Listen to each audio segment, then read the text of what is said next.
So today we get to find out the guy that made Aomine who he was when we saw him in high school for the first time.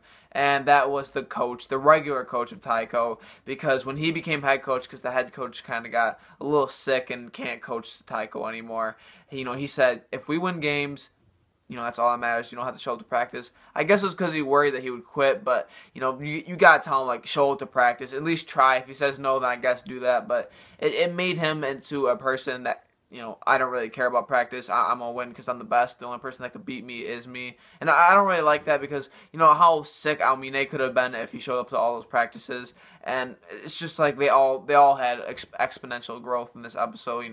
Muisakibara slamming out two people, Midorima making them full court shots, Akashi opening the Emperor's Eye for the first time. That was my favorite part when we get to see his eyes because he's like, I'm Akashi Seiju, I cannot lose, because he was losing to Muisakibara in a one-on-one.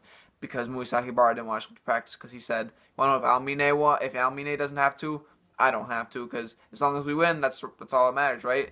And they're definitely good enough to do that, and he did go against Akashi one-on-one. He did lose, but he pushed Akashi to the limits, and I was just kind of laughing through the whole thing because if you could beat Akashi that easily, he wouldn't be the captain, and Muisakibara should have known when he got those 4 points it was over because ever since that he got those 4 points and the Emperor's eyes were open, it was over for him. And I really enjoyed seeing Akashi scrape Muisakibara, and he still let him not show up to practice. Actually, none of the Generation of Miracles have to show up to practice, and I thought that was a little ridiculous. I mean, even though you're that good, you could just keep getting better and better. And why don't they just play against each other? I mean, I know Aomine.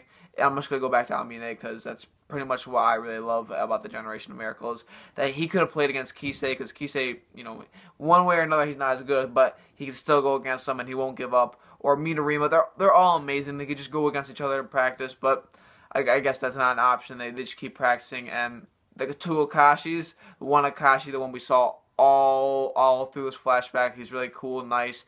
And then the other Akashi, the Rakuzan Akashi, crazy.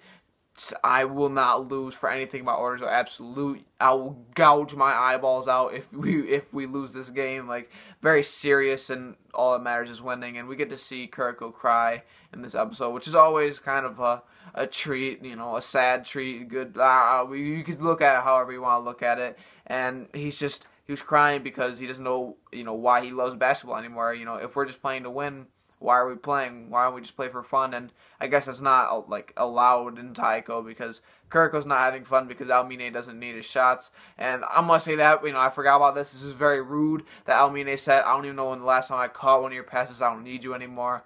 And it's Kuroko. That's his one thing. Just let him pass to you, Aomine. Don't be a bully. I mean, why would they need him though? Like, it's because it's Kuroko. Why wouldn't you want Kuroko? He keeps the team's head up high, and he's just an awesome player. I mean, I just really love this episode. I love the flashback and everything about it. But that's really the end of my review. If you liked it, like the video, subscribe. I'd greatly appreciate it. And just tune in next week to see my next Kuroko no Basket review.